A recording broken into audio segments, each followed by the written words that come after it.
How to make your stories for friends on Facebook mobile. Hello guys, in today's video I'm gonna show you how to make your stories for friends on Facebook mobile. First thing you're gonna do is go to Facebook and click these three lines here and go down until you find settings and privacy, and then click settings,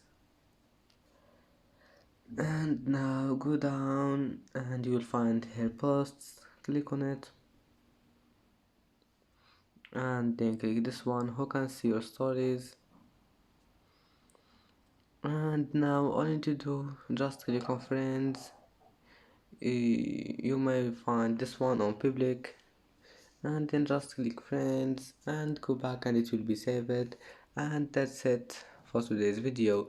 If you like this video, please don't forget like and don't forget subscribe, and see you in the next video.